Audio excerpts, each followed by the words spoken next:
Welcome to Beekeeping Today podcast presented by Bee Culture. Beekeeping Today podcast is your source for beekeeping news, information, and entertainment. I'm Jeff Ott. And I'm Kim Flatham.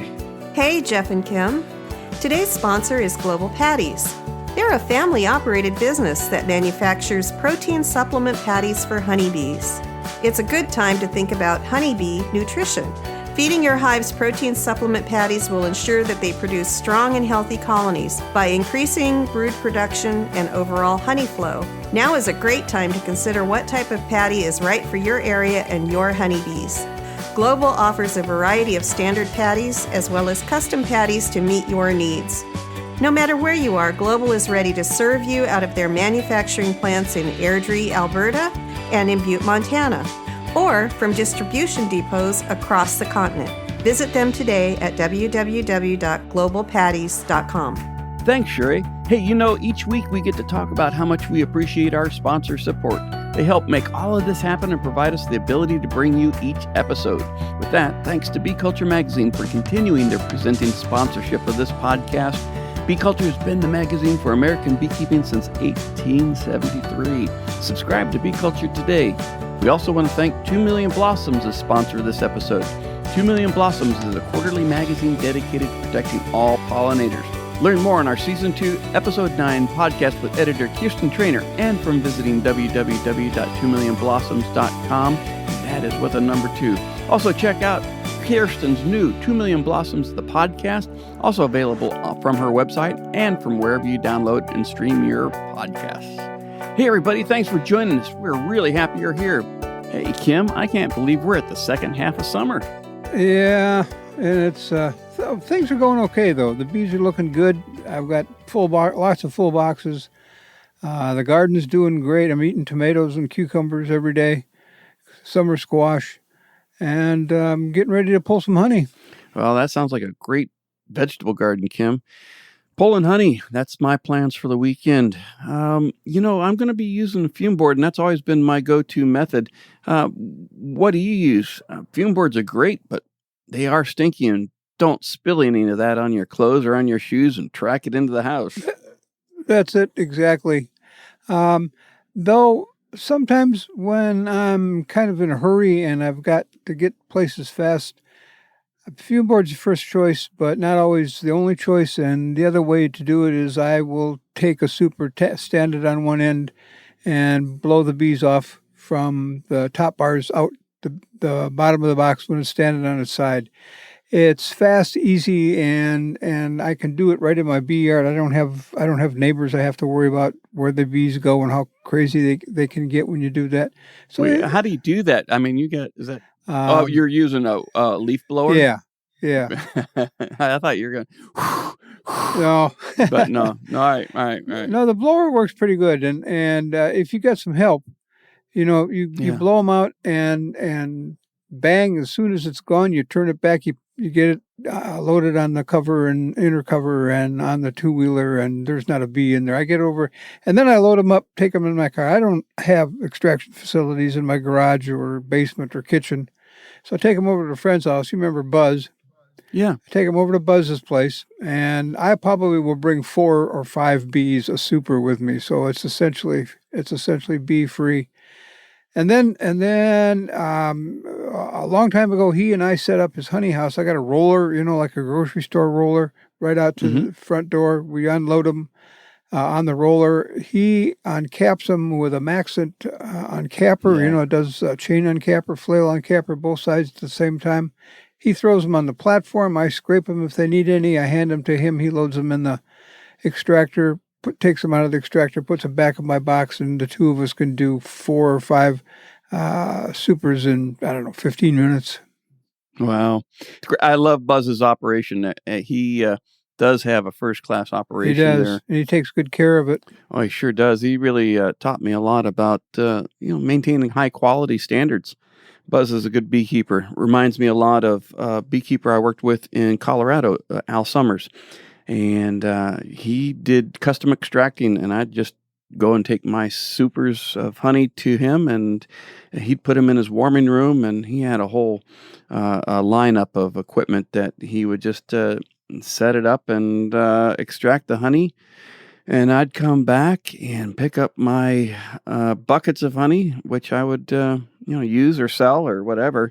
But it was a great system, and I respect those guys. They do a fantastic job. Far cry from what I'm doing today. Yeah. The when we're done, I stay and help clean up the mess, and then Buzz gets all the wax cappings. Him and his wife Nancy use them for candles and whatever. And if he's short on honey, we'll share some of the honey. But he's usually got way more than I do. So I'll take whatever honey comes out there, and some of it's sits in the floating pail. But he's generous and with his time and with his energy and with his facilities. So that's a real good way of several beekeepers or one or two beekeepers working together to share the cost of extraction equipment, especially when it's only used once a year. Yep. Well, once a year by me, because he'll do it. He's scaling down, and he'll probably only do one. He'll probably only do once a year. He'll pull pull supers twice. But back in the day when he was running 100+ hives, he'd be extracting or uncapping and extracting every day for 3 weeks. He wouldn't do it all day every day, but he'd do it part of a day every day. And as the super filled up, he'd bring them in, get them done, and get them back on. That way, you don't have a whole bunch of empty super sitting around not getting used. But at the same time, it keeps them hopping. Well, back to pulling your supers. Did you ever try using the bee escapes? Oh, I tried them. Yeah. That's been my experience too. They work well if you have the time and the resources. You got to put them on today, and you got to wait and come back later tomorrow. And that's okay if you're set up to do that. When I was working, that didn't work so well. Yeah. It'd probably work okay now, but boy, this summer when it rains every other day, you got them on, and then you got to wait 3 days before you can get back there to take that empty super off. So I like blowing and blowing them out and then getting them out of there right now. That way I know I'm not going to get delayed. The problem with bee escapes I found was that it does take so long. And depending on which type of bee escape you use, I mean, it can take really long. Yeah. And so there are some fancy designs. They use the little conical, multiple conical escapes, or early on when I first got bees, the first time I tried doing it, I used a bee escape and I just put that little one single escape in the vent hole in the inner cover, and it's like, that was horrible. Come back next month. Yeah, I mean, or to a super full of dead bees. It was not. That's not what happened, but it felt like that's what could happen. Yeah, I'm looking forward to pulling some honey this weekend and extracting and making it all work. Well, I got a good flow going on right now. My BB tree's blooming, and I'm looking at it, and it starts at the top and works its way down. The bloom does. So when it first starts, you see bees at the top, and then it takes about a week to 10 days, depending on how cool it is, to finish bloom. They'll work that really well, and I'm beginning to look at early goldenrod and milkweed. Wow.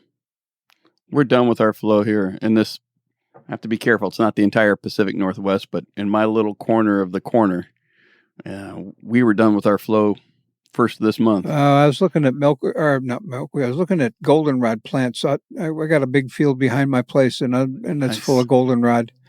And I was out looking at it, and with the rain that we've had this year, these goldenrod plants are probably a foot to a foot and a half taller than normal. And because we had rain in July, I expect a bumper goldenrod crop this year.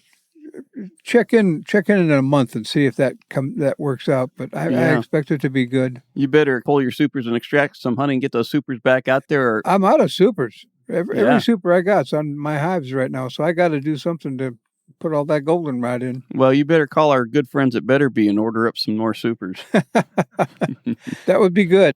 You and Jim had a great episode on European foul brood last week on Honeybee obscura. I've never had to deal with EFB. It sounds like a pain to deal with. I guess it can be. I've never had it. And the people that I know that have had it, small scale people, feed. That reduces, European tends to be a stress disease. It shows up when your bees are under stress, and the stress is usually food.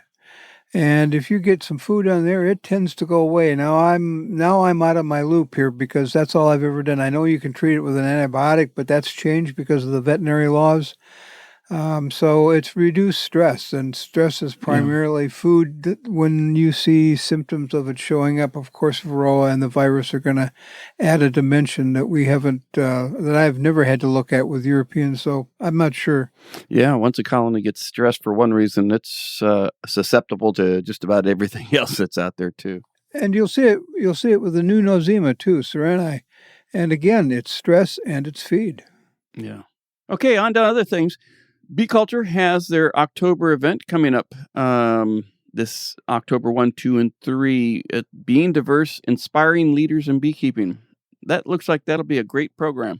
Yeah, I'll be there and sitting in the back of the room. I'm volunteering to shuffle speakers to and from the airport, so hopefully I won't spend all of my time in my car, but I understand they're working to have it recorded. I don't know the details of that yet, and maybe that'll work. So if I miss something, I can go back and get it later. Here you go. Well, I look forward to seeing you there. I'm planning on being at least in Ohio, either for the conference or to visit family that weekend. I'll make sure I'm there. Good. Come on out. I'll buy you a beer. We'll sit in the deck. That'll be fantastic.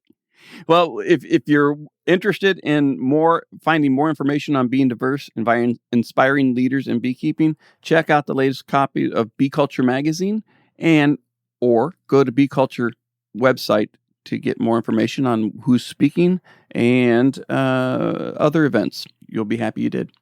And one last thing here, Kim. For the last month, we've been providing transcripts of each episode. Hopefully, some of our listeners have taken advantage of that service. And we'd love to hear from folks to see how they are using transcripts, or if they are reading them as they listen to them, if they find them useful. We'd love to hear from you. Yeah, it'd be good to know. I find them useful, mostly because when I'm putting things together afterwards, I can go back and read faster than I can listen. So it works out well for me. I think I sound better when I read myself as opposed to listen to myself. All right. Hey, coming up today, Kim, we have Ben and Kimberly Carpenter of Ross Rounds on Hungry Bear Farms. I've not met them before, so I'm really interested in talking with them. Well, they were a commercial honey producer, and they had a bee supply store operation, and they were able to acquire Ross Rounds and Sundance pollen traps when the respective people who had them before retired and sold out. So one of the things that I've worked with, I'm a strong proponent of pollen traps, and their pollen trap is one of the better ones. And of course, Ross Rounds, if you like comb honey.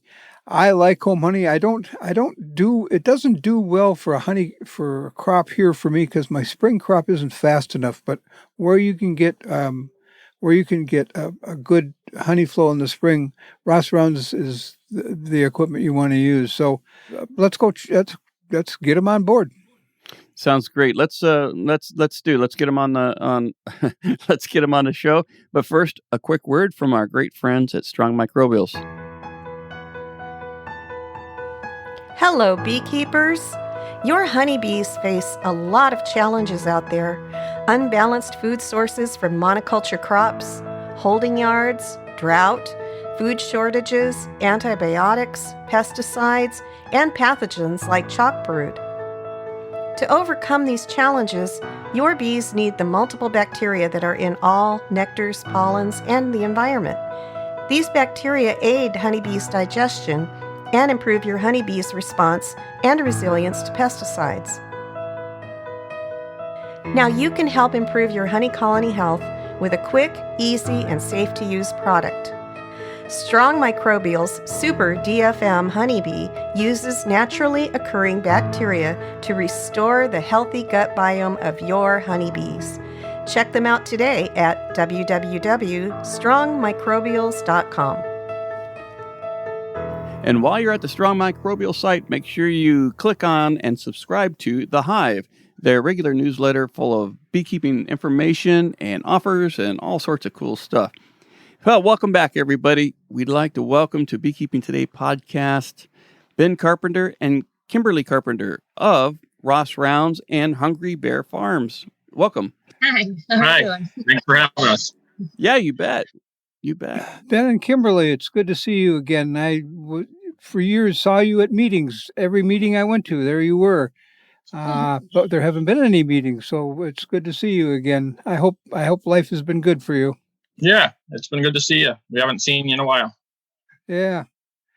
Well, Jeff, as you know, Ben and Kimberly run Hungry Bear Farms, which is a bee supply store and essentially a commercial beekeeping operation, and dealing with Ross Round Supers and Sundance pollen traps. And both of those things are things that I encourage people to use as often and as strongly as I can. And now I get to talk to the people who actually make them. So welcome aboard, guys. It's good to have you here. Ben, give me a little bit of background on how you got into Ross Rounds. You know, they started with Tom Ross, but you got involved. How did that? Give me that story. Yeah.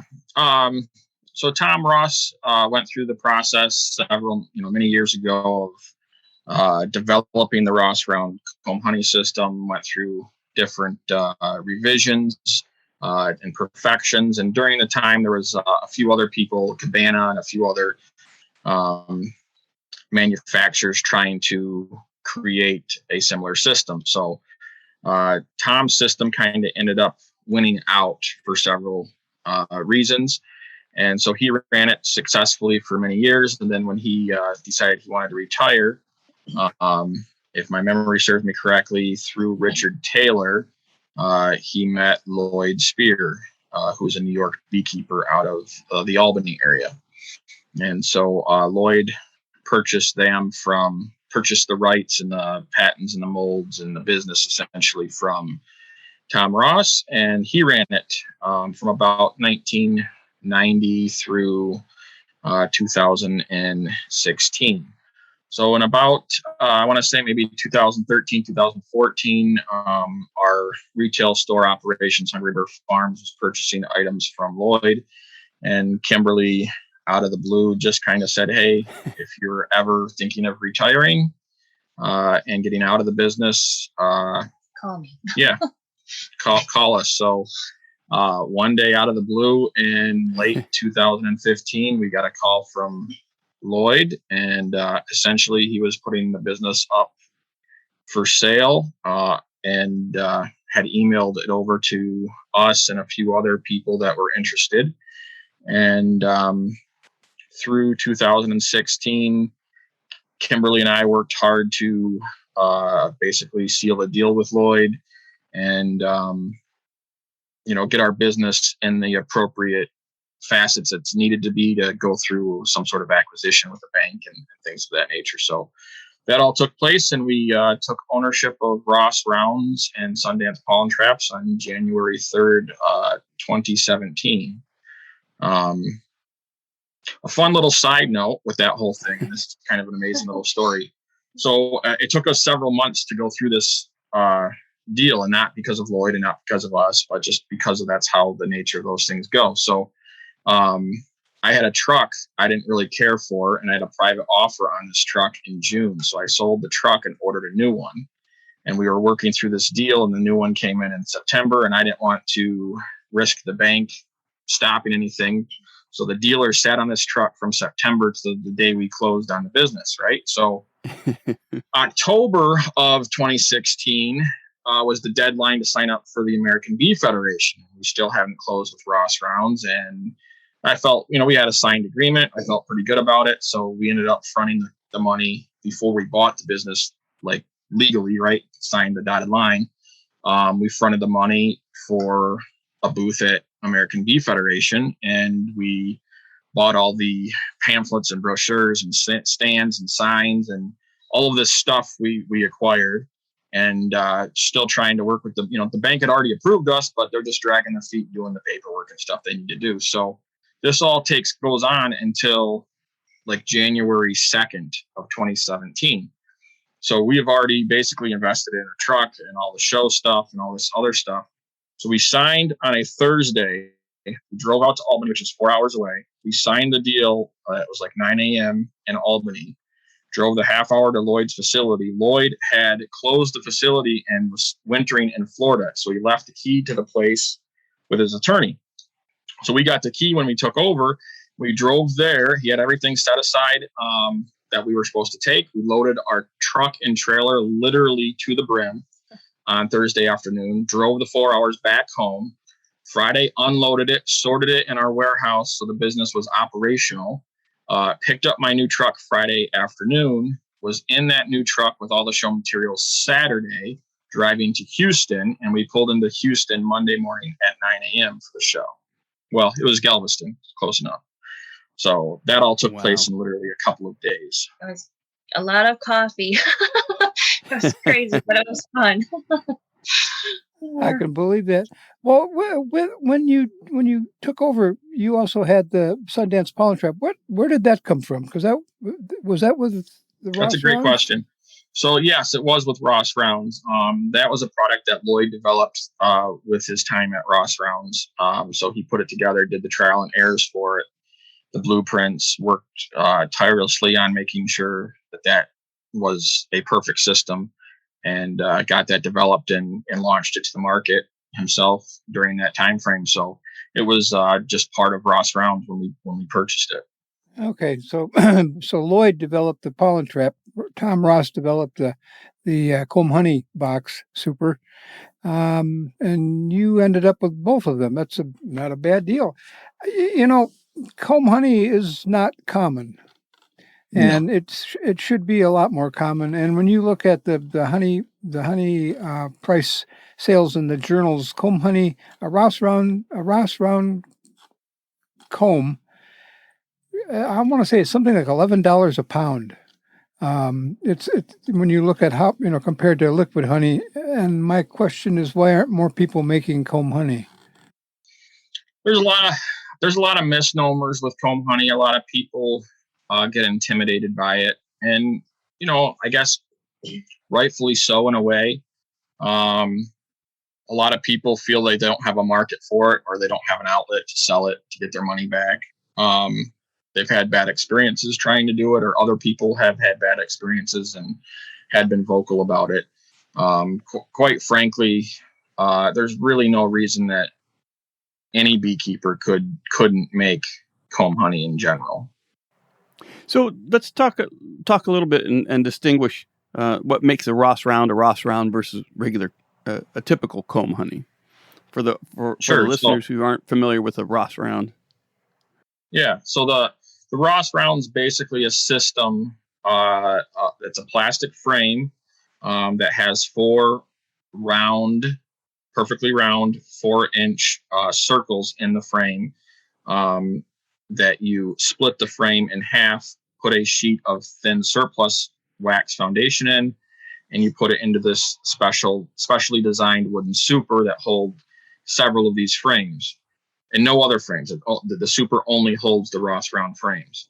And so the bees then draw out that thin surplus foundation inside those round circles and put honey in them and cap them and do their job like they would in a normal super. However, it's now in this round shape. So once those rounds, if you will, are completed, you can then remove the super off the hive using any of the normal techniques. You remove a normal honey super off. Remove the frames out very carefully, split them in half, and you will have 4 round sections of comb honey attached to this thin surplus. And it's double-sided. And if you remember to do it, which is kind of a requirement, there's going to be these white rings, we call them section rings, that fit inside those round holes on the frame. And they were already installed typically when you get the kit. And so those will actually slide out, and that's what allows the honeycomb to be attached on the side, is those rings, and the frame to then slide off and be removed. So essentially the kit is a way of putting a container in the hive and allowing the bees to create honeycomb and honey in this container that then is harvested and sold directly to the consumer. You're not really cutting any honeycomb open. You're just trimming the excess wax from around the outside of that ring. So it's one of the most natural ways of selling honeycomb. You know, if someone calls you and wants some honey that has not been pasteurized or handled or whatever they term that they want to dub it, comb honey would be that. And so the Ross rounds just makes that a little bit more simpler and cleaner. And the Ross round also has the ability, after you take it out of the frame, you have tops and bottoms that you can enclose it in, correct? So it's ready to pack it. It's already 3/4 packaged by the time you take it out of the frame. So essentially, once you split the finished product off the frame and you have the 4 sections sitting there, you run a very sharp knife around the outside of those white rings, trimming off the excess thin surplus foundation. And that creates this round, double-sided honeycomb. And then the tops and bottoms that you referred to slide over the white rings, and they're notched so that they all nest together appropriately. And then you take your label and wrap it around the sides of that cylinder, and that seals the top and bottom together and seals the unit and makes it ready for sale. Yeah. So essentially the container the bees did the work in is what the end consumer is getting. That's really great. It's a nice finished product too. It's an excellent finished product. And I remember when Richard Taylor started experimenting with it with Tom, he was writing about it in the magazine, even after I became editor, and he just sung its praises forever and for good reason. And I just looked at the most recent Bee Culture magazine, and one of those frames holding 4 rounds will make you $44. They sell for $11 a piece. So you're putting 7 frames in. I'm not quick on math, but 1 super will then make you 7 times $44. And why more people aren't doing this is way beyond me. I can't figure that out. But for those who do, it's $11 a piece. So there's money to be made out there. Now, you mentioned something, and I have to agree with you to a degree, is how do you sell it? Because almost 50 years ago, everybody ate comb honey. Today, almost nobody eats comb honey. And when you're at a farm market and you've got this sitting there, you're going to spend half of your time telling people how to eat this, which is way unfortunate. But is there some way we can teach the public how to eat more comb honey? Yeah. So you want to, I'm asking Kimberly if she wants to talk about one of the things that she did in a little jar for some of our wholesale accounts.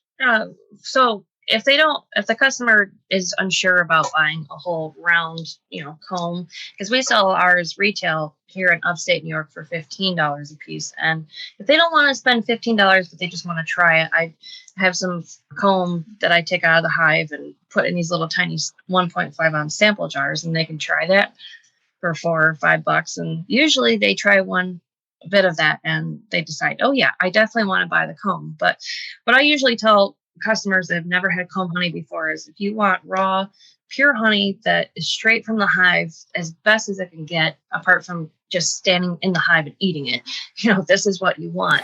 And a lot of people are into the charcuterie boards with the meat and the cheese and the fruit and nuts and everything. Having that round comb honey in the center of those boards and being able to dip the cheese and the fruit in it is absolutely amazing. You'd be surprised how well some of the cheeses go with it, the salty and the sweet. And so we've done a lot, as far as educating customers. This is really good for you. It's great for your allergies and also tastes great. And we've had a lot of good response for that. I like the idea of the samplers, the small samplers of the comb honey, which would be a great way to use your incomplete frames. or incomplete cells that you just cut it up into little bits, and you can make it into chunk honey with a little sampler of honey, or even just like you said, provide it as samplers. That's a great idea. Kimberly, send us a photo of that jar with a piece of honey in it, so people can see how you're referring to this. That would make things a lot easier to understand. And then there's the second question, of course: can I eat the wax? Yes, you can. You can definitely eat the wax. Although, we just tell people it's chewy like you're eating bubble gum or candy. You can either spit it out or you can swallow it. Whatever. It's not going to hurt you. Everything in the hive is edible, just like the beeswax. I think that if you eat the wax, you can cut down on your use of Metamucil, I think is what. No, that's not. I really didn't read that. I just making that up. I just kidding. Yeah. Let's back up for a second, though. Back on the marketing. One of the things that Lloyd told me and Kimberly when we bought it, and doing some of our own market research, if you will, on the marketing is, some areas, some beekeepers are going to be fortunate and they have a built-in market for comb honey. They have consumers in the area already looking actively for it, and other areas don't. And so you may have to go into an education campaign, give away some samples, give away some recipes like the charcuterie board idea. I'm not a big fan of blue cheese, but when I had blue cheese with a chunk of comb honey, I think that's all I ate for like 4 days. I mean, it was amazing. So you might have to do a little bit of education there. The other thing too is, I don't want to pick on any one segment. The older crowd seems to remember what comb honey is. And so sometimes you can make connections there with the older folks that want to share some sort of memory with their grandkids or, anybody really.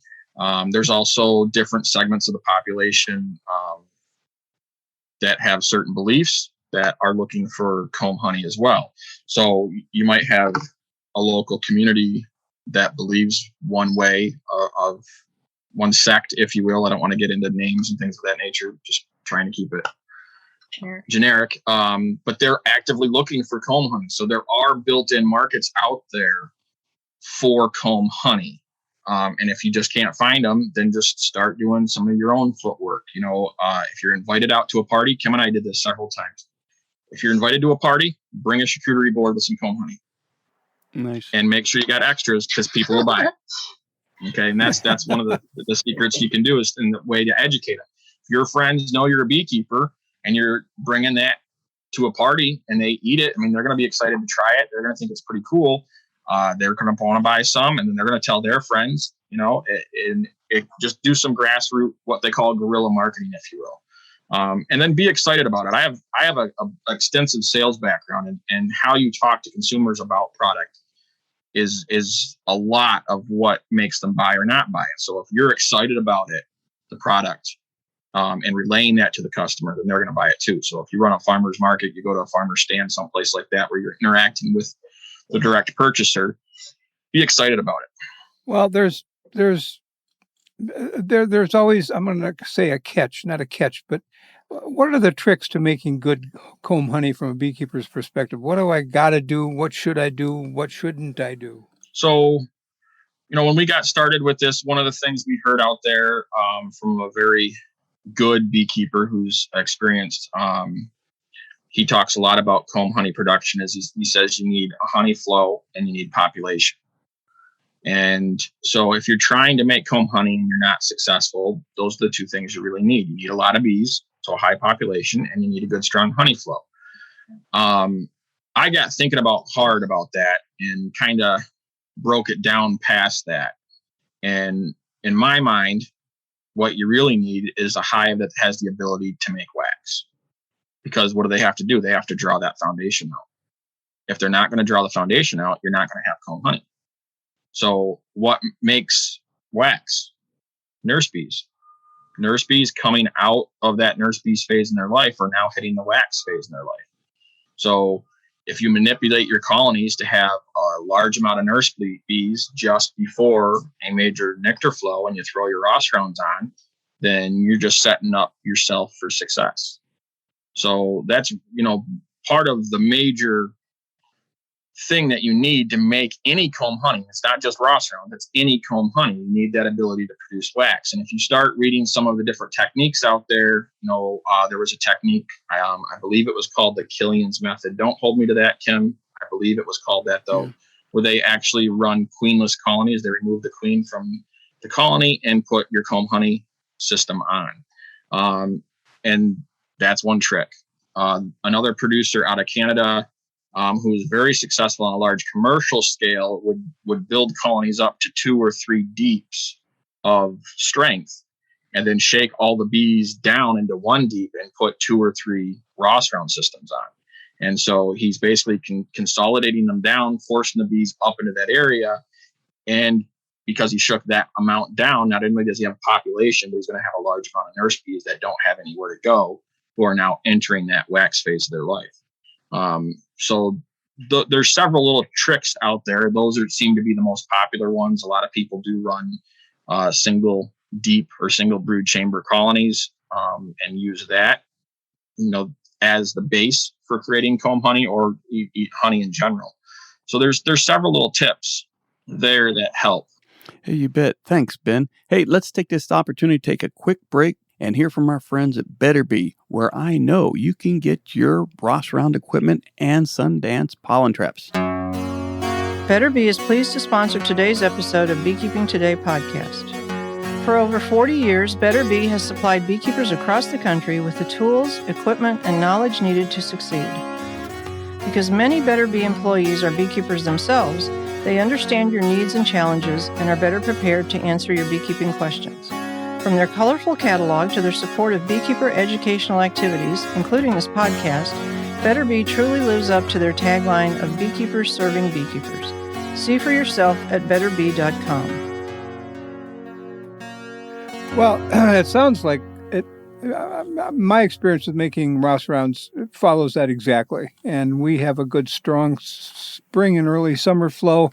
And if I put a Ross round on mid to late summer, they wouldn't even touch it. So a big population and a strong honey flow, and that means that you got to know when your honey flow is and be able to back that up and have enough bees ready when the honey flow starts. But that makes common sense on beekeeping anyway. If you want to make a lot of honey, you got to have a lot of bees, and you got to have a good honey flow. So and managing your swarming tendencies at that same time. Well, yeah. So let me just jump in, if you will. Yeah. So, Kim, you talked about late summer putting it on, and ironically, that's when I put mine on here in upstate New York. I'm out of the norm with this, though. A lot of people do try to get those fast and furious honey flows in the spring, and then just like you said, Jeff, they end up with some swarming issues. You're trying to condense the colony down and let the population build up into the comb honey system, and then you get congestion and you get swarming, right? So my bees at that time have just hit the ground back in New York from Florida, late April, early May. They're not at the strength yet to put a comb honey system on. So I let them build up in that first box. I throw a second deep on. Usually by that time, we're getting through the middle of June. And then they're starting to look for some more room. Here in upstate New York, the next honey flow that happens after middle of June is the basswood that typically fires right now. We're in a major basswood flow right now. So what I like to do is get my Ross rounds on as basswood hits.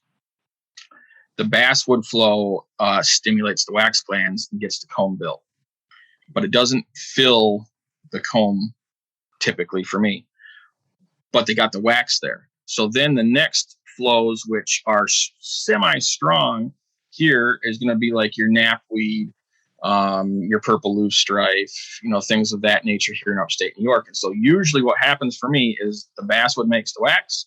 The other products then are, the other nectar sources are then filling the comb. And I don't have 100% success rate doing that, but I do have about a 65% success rate doing that. And if I manage it more, which is another benefit of the Ross rounds, not only can I move the frames within the system. So, normally bees will work in the center of the box and start those 2 frames or 3 frames and working those. I can actually go into the system and pull those 3 frames and put them to the outside putting empty foundation in the middle during those strong nectar flows when they're building wax, and get them to put the wax on there. So I can manipulate the frames. So if I do that more, then I can increase my success rate with the Ross round system that time of year. Well, that makes sense. You explained that quite well, and I can see where, looking at it the way I explained it, looking at it the way you explained it, we've covered a lot of parts of the country, except probably the desert Southwest, for making comb honey. But here's the deal: I still got partial. They didn't cap it. They didn't draw it out all the way. What do I do with those that I can't sell? So that's again, another big benefit to the Ross round system specifically is that you can get into those frames. You know, the system's not taped together. It's not locked together. You can get into those frames. So, I mean, if every one of those sections inside the super isn't complete, you know, if all of them aren't that way, then you can either let the bees rob that nectar back out, and you have that wax keep the super clean for the winter, and then put it back on. That they're going to have a jump start on that super the following year.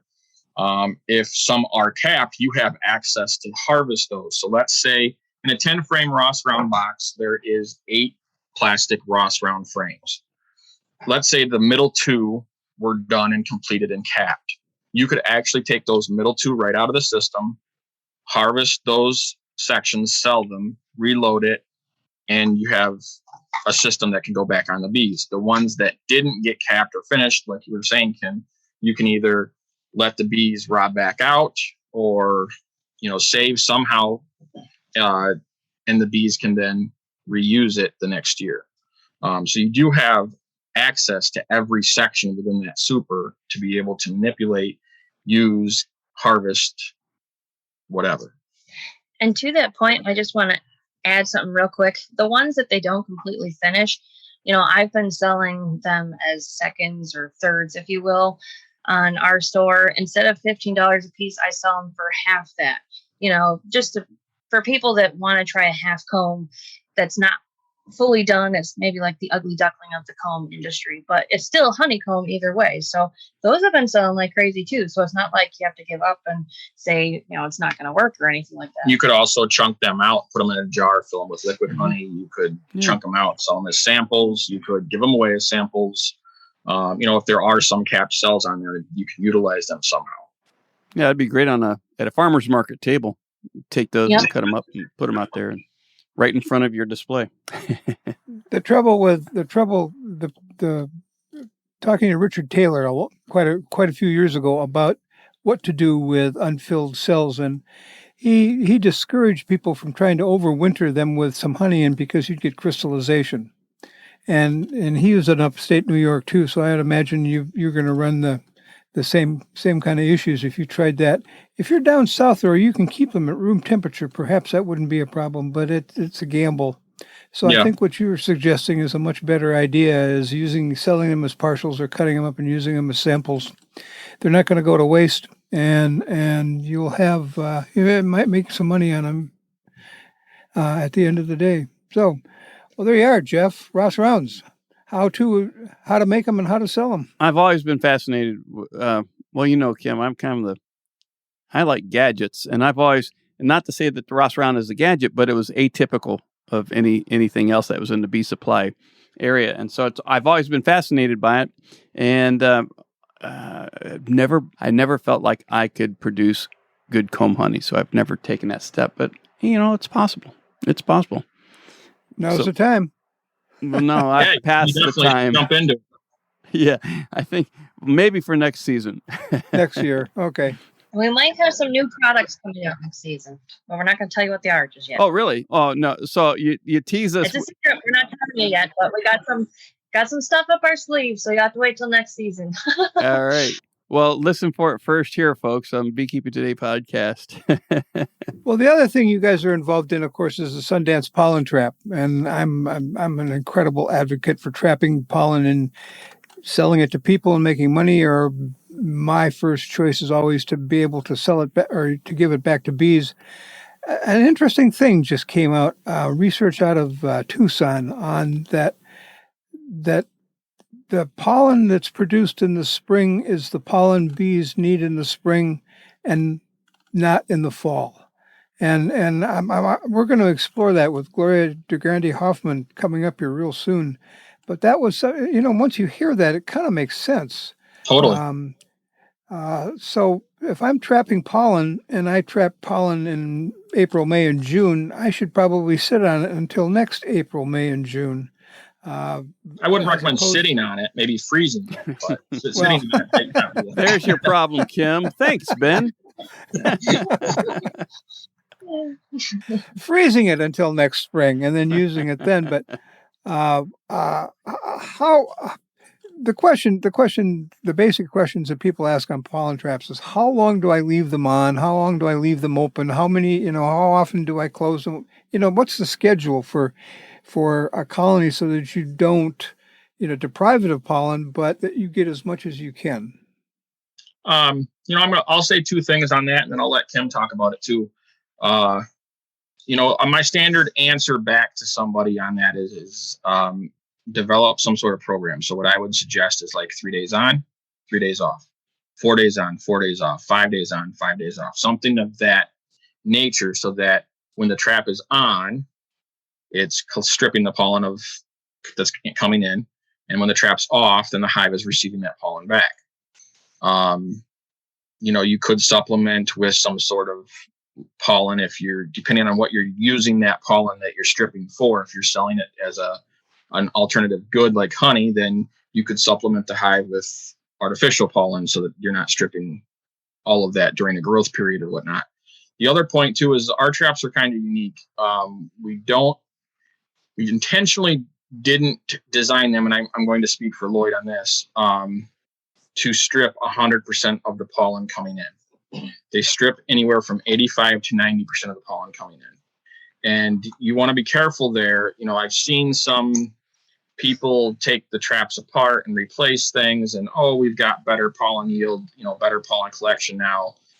What you're running into is you're stripping 100% of that pollen, or such a high percentage that you're hurting the hive. We have one university specifically that buys our traps and never shuts them off because the hive is still getting pollen. And so that's a pretty powerful statement in my mind that, yeah, you can leave them on and leave them off. You can run that program, but if you forget, it's also not a big deal. At the same token, I would put a little asterisk footnote there, just watch the colony, make sure you're not really hurting them and sending them back. Do you have anything to add to that, Kimberly? Yeah.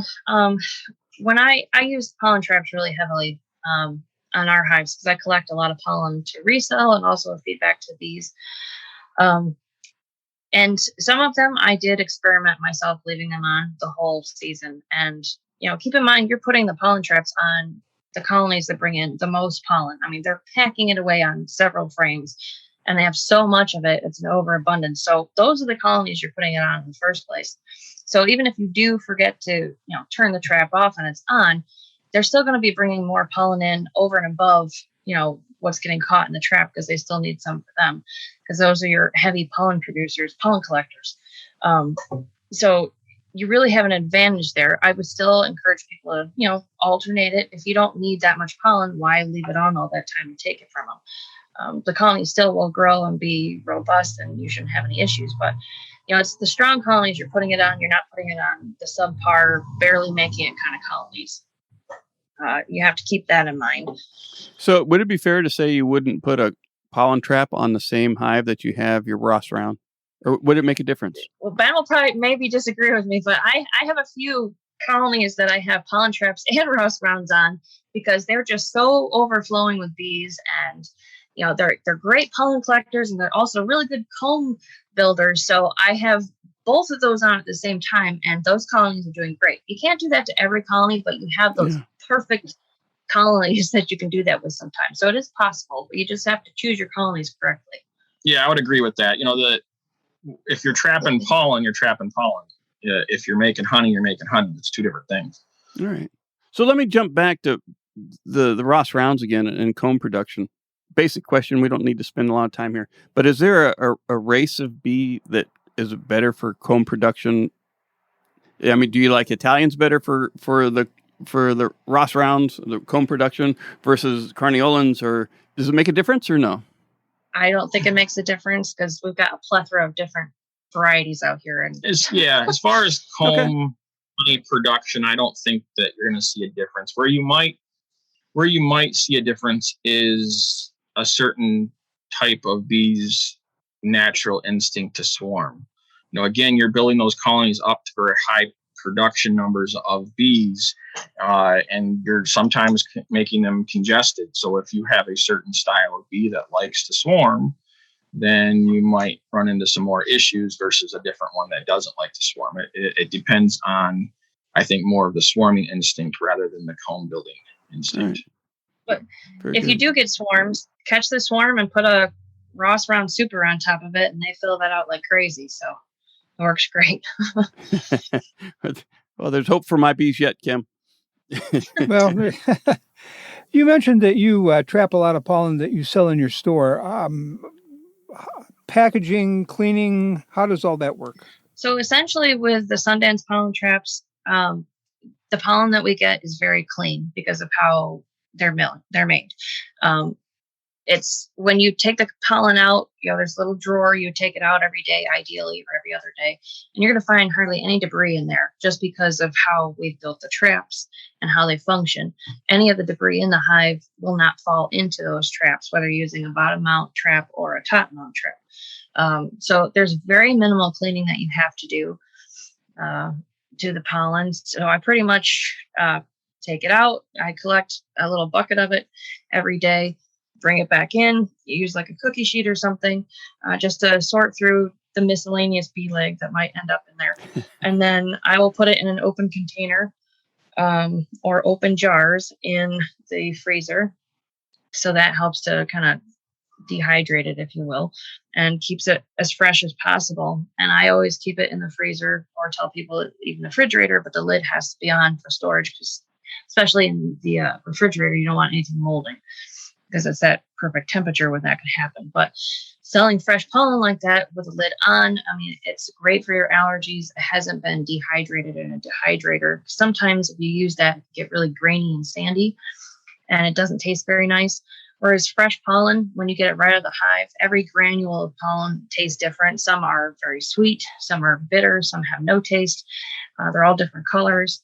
So you can definitely tell the difference between fresh pollen from your local area as opposed the stuff that's in some of the stores. It all looks the same and it's brown. It's probably from overseas and it's kind of grainy and doesn't taste real good. So my customers have allergies. They buy it religiously all the time and swear by it. And it definitely helps them. I even take it.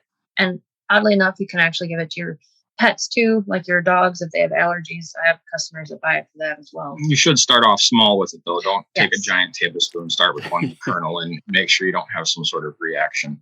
A few other points that Kim said, and I just want to reiterate, is you need to check those traps on a daily basis. Would be strongly encouraged, maybe even twice a day. In the South, where you have small hive beetles, you're collecting a major protein source that pests like, and you're leaving it in an area where the bees can't defend it. And it molds, it can absorb moisture and mold. So if you're selling it as a consumer product, you need to have some due diligence there to make sure that you're getting a clean product. And so checking the trap daily, maybe even twice a day, would be advisable for that. And then the other point Kim said is she puts it in the freezer with the lid off. You're basically freeze drying it, right? Your freezer environment is dehydrating, basically. So if you by leaving the lid off, you're allowing that moisture to come out as part of that process, not trapping it inside the jar. And that being said, though, I do have a special freezer and refrigerator for that. You don't want to be storing your pollen that you're selling people in the same freezer where you freeze your onions or your garlic. I'll give you guys some information that I've just discovered. Just discovered. There's a new book called Honeybee Alchemy, and it's put out by IBRA, and it's got a lot of the chemical properties of pollen, and one of them is that it is a fairly strong antibiotic, something I've never heard before. or never seen proved before. So you may want to get a copy of that book and find out more about pollen that use it as a selling point. So what have we missed on pollen traps and comb honey? I was going to say it's a lot of queen breeders will use the pollen traps. They're collecting the pollen so that they can actually take the raw pollen, and they have a deep frame that's got drawn comb. They can actually pack that frame full of the pollen granules and put that next to their frame that has their grafts on it with all the nurse bees and everything. This way they have that protein source right there. They can make more royal jelly because of all the pollen you just given them. So a lot of queen breeders will use that. I use that in our apiary. So that gives you a good boost if you're making queens, having that pollen available instead of, throwing a patty on or something. I've seen queen breeders do that now that you mention it. Something else with the two products that's kind of unique for bee products is if you look at the number of beekeepers out there, the vast majority of them are probably hobbyists. And so you're spending money on a hobby and you're not necessarily making even or making a profit on it. Pollen traps and the Ross Round comb honey system are very unique in that they have the potential to pay for themselves in the first year of use, and maybe even be profitable in the first year of use. And so that's kind of a pretty powerful statement there. I'm going to go to a 10 frame Ross Round system. It holds 8 frames. 8 times 4 is 32. You have 32 sections of possibilities there to get finished. If you're successful when you sell each of those for $10, that's $320. The Ross Round system right now is averaging about $100. Some dealers sell it at $120 and include a few more things, which is totally worth the extra $20. But that's your average cost for it. So if you subtract that from the $320, you're still $200 in the good, for a product that you bought that year. That's pretty impressive. Okay, I'll take 2. How's that? And with the Sundance pollen traps, when you're collecting pollen, I sell 1 pound of pollen for $25 retail. I've heard that I'm low. I'm gonna have to look at that more, but I have no problem selling pollen all day long in the glass jars. So it's very little work for what you're doing. Very little for that. And if you take that and you do some math, $25 for 1 pound. I did some research, and the average hive produces 66 pounds of pollen. So if you were to just strip 6 pounds of that 66 times 25, you're $150 if I'm doing my math correctly in my head. The trap is going to run you anywhere from $80 to $100 depending on where you get it. That's pretty easy to get your return on investment there. See, I knew there was a good reason to use those, Jeff. Yeah, that's right. Well, really good. We really appreciate you being on the show today. I think the topic of comb honey and the pollen collection is something we've touched on a little bit in the past, but it's always worth a return visit this time of year. And as we're thinking about this year and what we've missed this year and looking forward to the following season, I think it's always good to investigate whether comb honey production and pollen, adding those to your what we're harvesting from the hive is always a worthwhile thought. So I appreciate the time you've spent with us. Yeah. And the tease that you gave about new products coming down the road. Look forward to hearing that. Yeah, I'm not going to tell you whether that's coming out of Ross Rounds or Sundance or Hungry Bear. Maybe it'll be in time for Christmas. We'll have to have you back so people can plan their Christmas list. All right. Well, Ben and Kimberly, we really enjoyed having you on the show today. Yeah, thanks for having us. Yes, thank you. It's good seeing you again. And so that's Ben and Kimberly Carpenter, Hungry Bear Farms, Sundance Pollen Traps, and Ross Round Comb Honey. Thanks, guys. Thanks again, guys. Thank you. Hey, it was fun having Ben and Kimberly on the show. I like I said, the comb production and Ross Round specific have always been a keen interest of mine.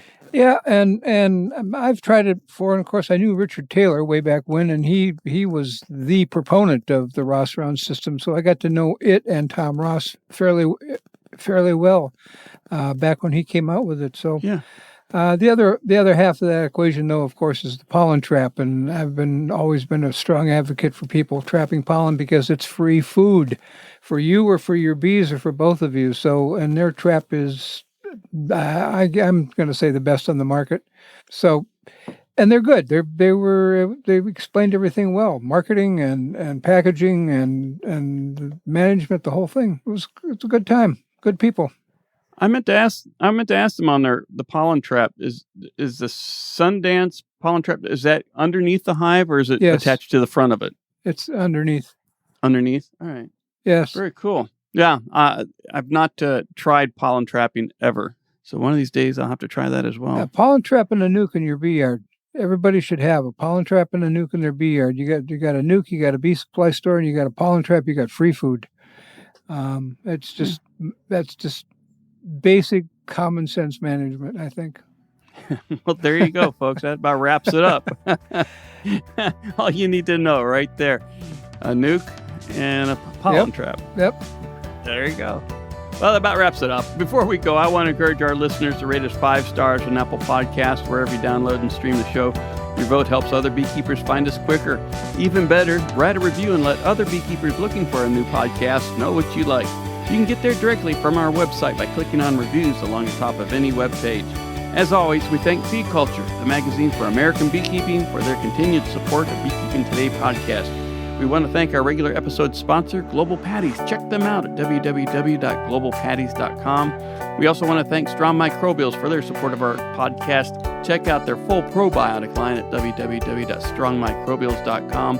And we want to thank Better Bee, where you can find all these products we talked about today. As joining us as our latest supporter, check out their full line of supplies at www.betterbee.com. And finally, and most importantly, we want to thank you, the Beekeeping Today podcast listener, for joining us on this show. Feel free to send us questions and comments at questions@beekeepingtodaypodcast.com. We'd love to hear from you. Anything else, Kim? Just one thing, Jeff. Don't forget Bee Culture's October event is coming up. Check out their webpage and get registered. There's not room for everybody. Thanks a lot, everybody.